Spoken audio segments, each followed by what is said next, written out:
Saya Ursula Mafira, saya dari Fakultas Tarbiyah semester 3 Institut PTIK Jakarta akan menjelaskan tentang sejarah berdirinya Masjid Baitur Rahman di Banyuwangi.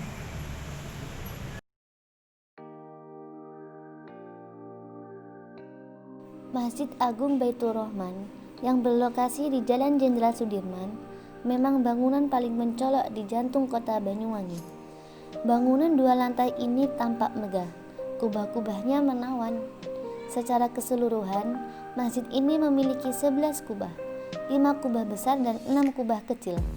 Kubah besarnya terdiri dari 1 kubah utama, 2 kubah sayap di utara dan selatan, serta 2 kubah berjalan di serambi utara dan selatan.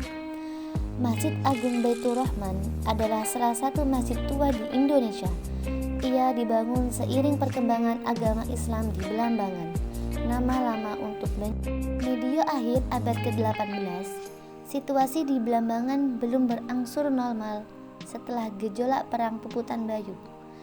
Meski Kongsi Dagang Hindia Timur atau VOC sudah menancapkan kukunya, keamanan masih belum stabil. VOC berpikir keras bagaimana menciptakan stabilitas di ujung timur Jawa ini.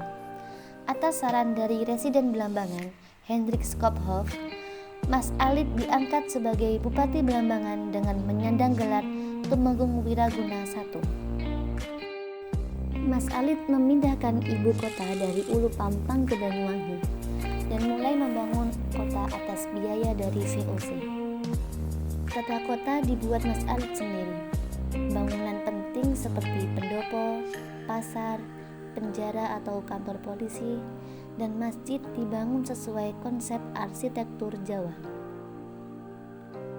Salah satu yang mendapat perhatian Mas Alit adalah masjid. Dia menyumbangkan tanah wakaf untuk pembangunan masjid. Lalu, pada Desember 1773, dimulailah pembangunan sebuah masjid yang sederhana dan berbahan kayu yang disebut Masjid Jami. Ukurannya tidak besar, tapi cukup untuk menampung lebih banyak orang untuk sholat berjamaah. Masjid di Asia Tenggara umumnya beratap tumpang. Semakin ke atas semakin kecil dan yang paling atas berbentuk joglo. Kekaisaran Ottomanlah yang memperkenalkan penggunaan kubah pada masjid kala melancarkan gerakan pemurnian Islam. Kubah juga menghiasi masjid-masjid di Nusantara. Ia populer hingga 1960-an. Masjid Jami di Banyuwangi pun ikut terpengaruh. Kala renovasi dilakukan pada 1969 sampai 1971, atap masjid berbentuk kubah dengan bangunan utama tetap mempertahankan bentuk Jawa. Masjid Jami juga berganti nama menjadi Masjid Agung Baitur Rahman. Sejatinya, penggunaan atap joglo tengah digalakkan saat itu. Ini tak lepas dari pengaruh Presiden Soeharto, seorang pengagum nilai-nilai dan tradisi Jawa. Soeharto mendorong pembangunan masjid bergaya tradisional dengan Masjid Agung Demak sebagai prototipe beratap tumpang 3 susun. Selama lebih dari setengah abad, bentuk masjid tak berubah. Sampai akhirnya, pada 1844, masjid dibuat permanen.